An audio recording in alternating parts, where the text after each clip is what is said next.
नमस्कार ओडिशावासी जय जगन्नाथ शुभ सकाळ। आज हूँ 17 जून 2025 मंगलवार। आज दिन में टॉप 20 गुरुत्वपूर्ण खबर उपर आसतु नजर पकाइबा। वीडियोटी को शेष पर्यंत देखंतु। किछि समय मध्य जानिपारे आज दिन जाकर संपूर्ण खबर विषय में। प्रत्येक दिन नुआ नुआ खबर पाई चैनल को प्रथम करी आसीथिले चैनल को सब्सक्राइब करी पाखरे आସୁଥିବା बेल आइकन को दबाई देबे एवं वीडियो को गोटे गोटे लाइक निहाती करिदेबे। सरी आसुची खरा छुट्टी 20 रे खोलिबो स्कूल। सरी आसुची खरा छुट्टी 58 दिन पर आसंता 20 तारिख रे स्कूल खोलिबाकू जाउची। पूर्व भली पूर्वाह्न 10 टारू अपराह्न 4टा पर्यंत स्कूल चलिबो। शिक्षयित्री शिक्षक सकाळ 9:30 सुधा स्कूल पहुंचबे एवं अपराह्न 4:30 जाए कैंपस रे उपस्थित रहिबे। एथिपई विद्यालय और गणशिक्षा विभाग पक्षरु तत्परता प्रकाश पाइथिबा बेले पिलांक पाठपढ़ा पई स्कूल गुडी को प्रस्तुत रखिबाकू निर्देश दिया जायछि। देशर सबुठारु बड़ बैंक एक बड़ झटका देइछि। भारतीय स्टेट बैंक एहार समस्त अवधि एफडी एवं संचय खाता उपर सुधहार ह्रास करिछि। एसबीआई समस्त नियमित एफडी योजनार सुध 25 बेसिस पॉइंट एवं संचय खातार सुध 50 बेसिस पॉइंट ह्रास करिछि। नूतन सुधहार 15 जून 2025 रु लागू होइछि। जेबेठारु आरबीआई रेपे हार ह्रास करिछि सेबेठारु देशर बड़ बैंक गुडिक सेमानकर सुधहार ह्रास करिसेंति। एचडीएफसी एवं आईसीआईसीआई बैंक गुडिक सेमानकर सुधहार ह्रास करी लोकंक एक बड़ झटका दे सारिसेंति। एबे एसबीआई मध्ये सुधहार ह्रास करिछि जहा सुध माध्यम रे लोकंक आय ह्रास करिबो। भारत सरकार घोषणा करिसेंति जे देशर परवर्ती जनगणना 2027 रे कराजिबो। एथिपई स्वराष्ट्र मंत्रालय पक्षरु एक विज्ञप्ति जारी करा जायछि। देशर अधिकांश अंचल रे 1 मार्च 2027 मध्यरात्रि को जनगणना पई एक मूल तारीख भाବରେ ବିବେଚନା କରାଯିବ। तथापि तलाक जम्मू एवं काश्मीर किछि अंश हिमाचल प्रदेश एवं उत्तराखंड भली ठंडा एवं तुषारपात अंचल गुड़िकरे एही तारीख 1 अक्टोबर 2026 रे स्थिर करा जायछि। एही अंचल गुड़िक पई कष्टकर पाग परिस्थिति को दृष्टि रखी एही निष्पत्ति निया जायछि।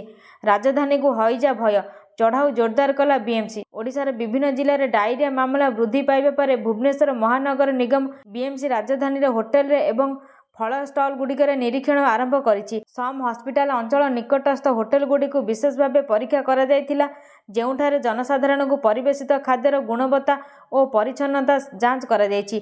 चढ़ाऊ समय बीएमसी टीम 2टी स्थानीय होटेल बासी खाद्य एवं अनधिकृत खाद्य रंग जबत करिछि। खाद्य सुरक्षा और मानक आईन उल्लंघन करिथिबा अभियोग एही प्रतिष्ठान गुडी को 7,000 टंका जोरिमाना करा जायछि।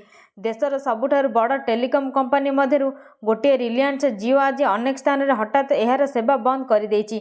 विशेषकर केरलर उपभोक्ता माने मोबाइल नेटवर्क एवं ब्रॉडबैंड उभय रे बड़ समस्यार सम्मुखीन हेउछन्ति।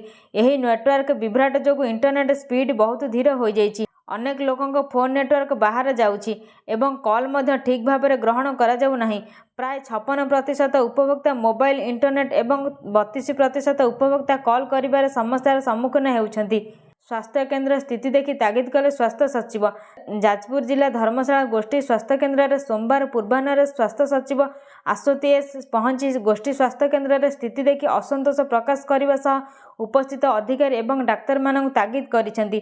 दिनकू दिन रोगी संख्या बढ़ुतिबा बेले गोष्ठी स्वास्थ्य केन्द्र पारिपार्श्विक स्थिति देखि असंतोष प्रकाश करिथिबा किछि रोगी कहिसेंति। जोरे गाधेइबा बेले महिला को टाणी नेला कुंभीर। महिला जनक कोलीडीह पंचायत तलाडीहा ग्रामर कैलाश महांती पत्नी काजल महांती 40 वर्ष केन्द्रापड़ा जिला आली ब्लॉक कोलीडीह पंचायत एभली घटना घटी। सूचना मुताबक सोमवार काजल खरस्रोता नदी सहित संलग्न तलाडीहा जोर को गाधेइबाकू जाइथिले। से गाधेइबाकू जाई दीर्घ समय हेबो घर को फेरी नथिले। घर को न फेरिबारु परिवार लोक खोजाखोजी कर जोर निकट को आसीथिले। जोर निकट को आसी काजल को कपड़ा थुआ होइतिबा देखिबाकू पाइथिले। ओडिशा हाईकोर्ट का विरल रेकर्ड 10 दिन में 1300 मामलार समाधान। ओडिशा हाईकोर्ट रे गत मे 20 तारिख रु आरंभ होइतिबा ग्रीष्म अवकाश केवल जरूरीकालीन मामलार शुणाणी पई एही छुट्टी समय 10 दिन बसिथिला अवकाशकालीन अदालत। यही अदालत रे रेकर्ड 1300टी मामलार फैसला होई जहाँकि पूर्व वर्ष अपेक्षा यथेष्ट अधिक। हाईकोर्ट आसंता 17 तारिख पर्यंत छुट्टी रहितिले मध्य अवकाशकालीन अदालत पई दुस्थ असहाय तथा पीड़िता मानकु आश्वस्ति मिली पारिछि। ओडिशा हाईकोर्ट को अवकाशकालीन अदालत को देखले स्पष्ट हेउछि कि विचार रे बा शुणाणी रे कौनसी प्रकार अवकाश बा विराम नाही। आज राज्य में 4 दिन प्रबल वर्षा संभावना। सतर्क सूचना जारी कला पाणीपाग विभाग। बंगोपसागर सृष्टि है घूर्णिबलय। उत्तर पश्चिम बंगोपसागर एवं पार्श्ववर्ती अंचल समुद्र पतन ठारू वायुमंडल 1.5 किलोमीटर 5.8 किलोमीटर मध्य घूर्णिबलय सक्रिय रही। एथिसह दक्षिण पश्चिम मौसुमी वायु पुणी थे सक्रिय होब। 24 घंटा मध्य ओडिशा समेत विदर्भ और छत्तीसगढ़ किछि अंचल को मौसुमी अग्रसर होगा पाग अनुकूल रही। घूर्णिबलय प्रभाव में आज 20 तारिख जाए विभिन्न जिले में वर्षा लगी रहिबो। किछि जिले में बिजुली घड़घड़ी सह प्रबल अति प्रबल वर्षा हेबा नै पूर्वानुमान करा जायछि। ओडिशा गस्तरे आसिबे प्रधानमंत्री। जून 20 दिन 3:40 भुवनेश्वर पहुंचे मोदी। वायुसेनार स्वतंत्र विमान जोगे भुवनेश्वर पहुंचे दिन 3:45 रु 4:15 जाए रोड शो कार्यक्रम हेबे सामिल। विमान बंदरू जनता मैदान जाए रोड शो रे जिबे। अपराह्न 5:30 जाए वर्षपूर्ति कार्यक्रम रे रहिबे। बरगढ़ जिले में रविवार रबी धान संग्रह प्रक्रिया को मासे बीती। मात्र ए पर्यंत धान बिक्री समस्या लगी रही। बिक्री ପାଇଁ ଚାଷୀ ମାନେ ମଣ୍ଡିକୁ ଧାନ ଆଣୁଛନ୍ତି, ମାତ୍ର ଦୀର୍ଘ ଦିନ ଧରି ତାହା ବିକ୍ରି ହୋଇ ନ ପାରି ମଣ୍ଡିର ଖୋଲା ଆକାଶ ତଳେ ପଡ଼ି ରହୁଛି। ସେହିପରି ଏବେ ମଧ୍ୟ ଅନେକ ଚାଷୀଙ୍କ ଖଳାରେ ଅମଳ ଧାନ ବିକ୍ରି ଅପେକ୍ଷାରେ ରହିଛି। ବିଭିନ୍ନ ମଣ୍ଡିରେ ପର୍ଯ୍ୟାପ୍ତ ଧାନ ସୁରକ୍ଷିତ ରହିବା ବ୍ୟବସ୍ଥା ନାହିଁ। ଫଳରେ ଚାଷୀମାନେ ମଣ୍ଡିକୁ ଧାନ ଆଣି ନ ପାରି ଖଳାରେ ଗଦା କରି ରଖିଛନ୍ତି। ଗୋଟିଏ ପଟେ ମଣ୍ଡିରେ ଧାନ ଉଠାଣରେ ବିଳମ୍ବ ଏବଂ ଅନ୍ୟପଟେ ରବିବାର ବର୍ଷା ମାଡ଼ି ଆସିବା ଚାଷୀଙ୍କ ଦୁର୍ଦ୍ଦଶାକୁ ବଢ଼ାଇ ଦେଇଛି।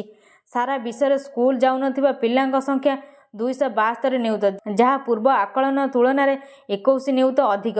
ୟୁନେସ୍କୋର global education monitoring team GEM रिपोर्टरू यह जमापड़ी। शिक्षारू वंचित पिलांक मध्यरू 78 नियुत प्राथमिक स्कूल बयसर होइतिबा बेले 64 नियुत निम्न माध्यमिक एवं 130 नियुत उच्च माध्यमिक स्कूल जीवा बयसर। 2015 रे चतुर्थ थर पर शिक्षा उपर सतत विकास लक्ष्य SDG धार्य करा जायथिला। सेबेठार स्कूल बाहर रही पिलांक संख्यार 1% रु कम ह्रास पाई। रेजिस्ट्रेशन कले भी मिलबनी जमी। पाखरे नथिले एही डॉक्यूमेंट होई परिबनी मालिक। केवल रेजिस्ट करदेले आपण कौनसी जमीर मालिक होई परिबेनी। एथिपई आपणक पाखरे एही जरूरी डॉक्यूमेंट रहिबा उचित। जदि आपण एक जमी किंबा फ्लैट रेजिस्ट्रेशन करूछंती आ भाबुछंती पूरा मालिकाना आपणक हाथ को आसी जायछि, तेबे आपण आपणक भूल भाबुछंती। कारण रेजिस्ट्री एक गुरुत्वपूर्ण आईनगत डॉक्यूमेंट्स, किंतु यह सहित संपत्तिर पूरा मालिकाना पाई एक अत्यंत गुरुत्वपूर्ण डॉक्यूमेंट्स आवश्यक। रेजिस्ट्री पर सबुठारु गुरुत्वपूर्ण कथा हेउछि म्यूटेशन समाप्त करिबा, अर्थात सरकारी रेकर्ड रे जमी किंबा संपत्तिर नाम परिवर्तन करिबा। एहा बिना आपण संपत्ति उपरे पूर्ण अधिकार पाई परिबे नाही किंबा भविष्यत रे संपत्ति विक्रय किंबा हस्तांतर करि परिबे नाही। हीराकुद बुड़ी जमीरे धान चाष को नहीं सरकारक बड़ घोषणा। आगामी वर्ष ठारू बुड़ी अंचलर चाषींक ठारू धान किणिबाकू मना कर दैछन्ती राज्य सरकार, जहाकू नहीं चाषी महल रे तीव्र प्रतिक्रिया प्रकाश पाई। चलित वर्ष रबी ऋतु में झारसुगुड़ा जिला लखनपुर ब्लॉकर 796 जन चाषींक ठारू धान किणाजिब, हेले आगकू नुहे। यह सब बुड़ी अंचल में हेउथिबा धान किणाजिब नाही। खाद्य जोगाण और खाउटी कल्याण विभाग पक्षर एमिति लेखाथिबा चिठी झारसुगुड़ा जिलापालଙ୍କ निकटକୁ ଆସିବା ପରେ चाषी महल रे असंतोष प्रकाश पाई। बेंगालुरु रे बन्या स्थिति, चारिआडे पानी पानी पानी, जलबंदी जीवन। बेंगालुरु पानी पानी पानी, चारिआडे पानी। रास्ता रे घरे ऑफिस रे सबुटी पशि जाइछि पानी। लगाण वर्षा पर कर्णाटकर स्थिति सांघातिक होइछि। वर्षा रे सबुठारु अधिक प्रभावित होइछि बांगालोर सहर। स्थिति एमिति होइछि बन्या भली परिस्थिति उपजिछि। जलर तांडव पई लोके नाही नथिबा समस्या भोगुछन्ति। तेबे प्रबल वर्षा पर रास्ता नई पालटिछि। कार बुड़ीची, बाइक भासी जाइछि, ऑफिस रे पानी पशि जाइछि। पानीर सुओ चालुथिबारु विभिन्न घर जलबंदी होइछि, आउ बाह्य जगत ठारू विच्छिन्न होइछि। रास्ता, नदी, पोखरी सबु एकाकार होई जाइछि। रजर तृतीय दिन में नंदनकानन रे 18,134 पर्यटक। रज 3 दिन में नंदनकानन प्राणी उद्यान और यार राज्य उद्भिद उद्यान को मोट 78,322 जन आसीथिबा टिकेट बिक्री जनापड़ी। यह पूर्वर नंदनकानन पक्षर कहुला रज महोत्सवर द्वितीय दिन में नंदनकानन रे 39,582 जन दर्शकों आगमन रेकर्ड कर ସେଥିମଧ୍ୟରୁ प्राणी उद्यान को 37,108 एवं राज्य उद्भिद उद्यान को 2,474 जन दर्शक आसीथिले। सुरक्षा एवं परिदर्शकों सहायता व्यवस्था सठिक भाव में करा जायथिला, जहाँ सुगम परिचालन को सुनिश्चित करिथिला। मागणारे आधार अपडेट करिबार समय सीमा को भारतीय स्वतंत्र परिचय पत्र କର୍ତ୍ତୃପକ୍ଷ UIDAI ପଞ୍ଚମ ଥର ପାଇଁ ବଢ଼ାଇଛନ୍ତି। ଚଳିତ ମାସ 14ରେ ସମୟସୀମା ଶେଷ ହେଉଥିବା ବେଳେ ତାହାକୁ 2026 ଜୁନ୍ 14 ପର୍ଯ୍ୟନ୍ତ ବୃଦ୍ଧି କରାଯାଇଛି। ଏହା ପୂର୍ବରୁ 3 ମାସିଆ ଓ 6 ମାସିଆ ମହଲତ ବୃଦ୍ଧି କରାଯାଉଥିଲା। ଏଥର କିନ୍ତୁ ବର୍ଷେ ପାଇଁ ସମୟସୀମାକୁ ବଢ଼ାଯାଇଛି। ଭାରତର ପ୍ରଯୁକ୍ତି ଯାତ୍ରା ପୂର୍ବରୁ ଅପହଞ୍ଚ ଥିବା ପ୍ରଯୁକ୍ତିବିଦ୍ୟା ଏବେ ପାଲଟିଛି ନାଗରିକଙ୍କ ଦୈନନ୍ଦିନ ଜୀବନର ଅଂଶବିଶେଷ। ଗତ 11 ବର୍ଷ ମଧ୍ୟରେ ଭାରତ ପ୍ରଯୁକ୍ତିବିଦ୍ୟା ଦ୍ୱାରା ପରିଚାଳିତ ଏକ ବ୍ୟାପକ ପରିବର୍ତ୍ତନ ଦେଖିଛି। ପୂର୍ବରୁ ଜଟିଳ ଏବଂ ଅପହଞ୍ଚ ଭାବରେ ଦେଖାଯାଉଥିବା ପ୍ରଯୁକ୍ତିବିଦ୍ୟା ଏବେ ଦୈନନ୍ଦିନ ଜୀବନର ଏକ ଅଂଶ ପାଲଟିଛି। ଡିଜିଟାଲ ଉପକରଣଗୁଡ଼ିକ ସରକାରୀ ସେବାଗୁଡ଼ିକୁ ନାଗରିକଙ୍କ ନିକଟତର କରିଛି, କଲ୍ୟାଣକାରୀ ଯୋଜନାର ବିତରଣକୁ ସୁଗମ କରିଛି ଏବଂ ବିଶେଷ କରି ଗ୍ରାମୀଣ ଓ ଅନୁନ୍ନତ ଅଞ୍ଚଳରେ ଆର୍ଥିକ ଅନ୍ତର୍ଭୁକ୍ତିକରଣକୁ ବିସ୍ତାର କରିଛି। ସ୍ଥିର ଏବଂ ଦୂରଦୃଷ୍ଟିପୂର୍ଣ୍ଣ ନେତୃତ୍ୱ ଅଧୀନରେ କେବଳ ବ୍ୟବସ୍ଥା ନିର୍ମାଣ ଉପରେ ଧ୍ୟାନ ଦିଆଯାଇ ନାହିଁ, ବରଂ ଶେଷ ମାଇଲ ପର୍ଯ୍ୟନ୍ତ ପହଞ୍ଚିବା ଏବଂ ସଶକ୍ତ କରିବା ଉପରେ ଧ୍ୟାନ ଦିଆଯାଇଛି। ଏହି ଦିନ ଆସିବ PM କିଷାନ 20ତମ କିସ୍ତିର 2000 ଟଙ୍କା। ଜାଣନ୍ତୁ ଜରୁରୀ ସୂଚନା। ପ୍ରଧାନମନ୍ତ୍ରୀ କିଷାନ ଯୋଜନାର 20ତମ କିସ୍ତି ଜୁନ୍ ମାସରେ ଅର୍ଥାତ୍ ଚଳିତ ମାସରେ ଜାରି ହୋଇପାରେ। ଏହାଦ୍ୱାରା କୋଟି କୋଟି ଚାଷୀଙ୍କୁ ଏକ ବଡ଼ ଆଶ୍ୱସ୍ତି ମିଳିବ। ଯଦି ଆପଣ ପ୍ରଧାନମନ୍ତ୍ରୀ କିଷାନ ସମ୍ମାନ ନିଧି ଯୋଜନାର ହିତାଧିକାରୀ, ତେବେ ଆପଣଙ୍କ ଆକାଉଣ୍ଟକୁ ଶୀଘ୍ର 2000 ଟଙ୍କା ସ୍ଥାନାନ୍ତର କରାଯିବ। ସୂତ୍ରରୁ ମିଳିଥିବା ସୂଚନା ଅନୁଯାୟୀ ପ୍ରଧାନମନ୍ତ୍ରୀ କିଷାନ ଯୋଜନାର 20ତମ କିସ୍ତି 20 ଜୁନ୍ 2025ରେ ଚାଷୀଙ୍କ ଆକାଉଣ୍ଟକୁ ସ୍ଥାନାନ୍ତର କରାଯାଇପାରେ। ଯଦିଓ ଏହି ତାରିଖ ସରକାରଙ୍କ ଦ୍ୱାରା ଏପର୍ଯ୍ୟନ୍ତ ଆନୁଷ୍ଠାନିକ ଭାବରେ ନିଶ୍ଚିତ କରାଯାଇ ନାହିଁ, କିନ୍ତୁ ଏହି ତାରିଖ ଗଣମାଧ୍ୟମ ରିପୋର୍ଟରେ ପ୍ରକାଶ ପାଉଛି। ଜୁଲାଇ 1ରୁ IRCTC ୱେବସାଇଟ୍ ଏବଂ ଆପ୍ରେ ତତ୍କାଳ ଟିକେଟ୍ ବୁକିଂ କରିପାରିବେ ଆଧାର ଥିବା ବ୍ୟବହାରକାରୀ। ତତ୍କାଳ ଟିକେଟକୁ ସୁଲଭ ଏବଂ ସ୍ୱଚ୍ଛ କରିବା ଏବଂ ପ୍ରକୃତ ଯାତ୍ରୀଙ୍କ ସ୍ୱାର୍ଥର ସୁରକ୍ଷା ଉଦ୍ଦେଶ୍ୟରେ ଭାରତୀୟ ରେଳବାଇ ତତ୍କାଳ ଟିକେଟ ବୁକିଂ ବ୍ୟବସ୍ଥାରେ ପ୍ରମୁଖ ପରିବର୍ତ୍ତନ ଘୋଷଣା କରିଛି। ଏହି ପରିବର୍ତ୍ତନଗୁଡ଼ିକ ବ୍ୟବହାରକାରୀଙ୍କ ପ୍ରାମାଣିକତାକୁ ବୃଦ୍ଧି ଏବଂ ଯୋଜନାର ଅପବ୍ୟବହାରକୁ ହ୍ରାସ କରିବା ପାଇଁ ଉଦ୍ଦିଷ୍ଟ। 1 ଜୁଲାଇ 2025 ଠାରୁ IRCTCର ଅଫିସିଆଲ ୱେବସାଇଟ୍ ଏବଂ ମୋବାଇଲ ଆପ୍ ମାଧ୍ୟମରେ ବୁକ୍ ହୋଇଥିବା ତତ୍କାଳ ଟିକେଟ୍ କେବଳ ଆଧାର ସହିତ ପ୍ରାମାଣିକ ହୋଇଥିବା ବ୍ୟବହାରକାରୀଙ୍କ ପାଇଁ ଉପଲବ୍ଧ ହେବ। ସମ୍ପୂର୍ଣ୍ଣ ଭିଡ଼ିଓଟିକୁ ଦେଖୁଥିବାରୁ ଧନ୍ୟବାଦ।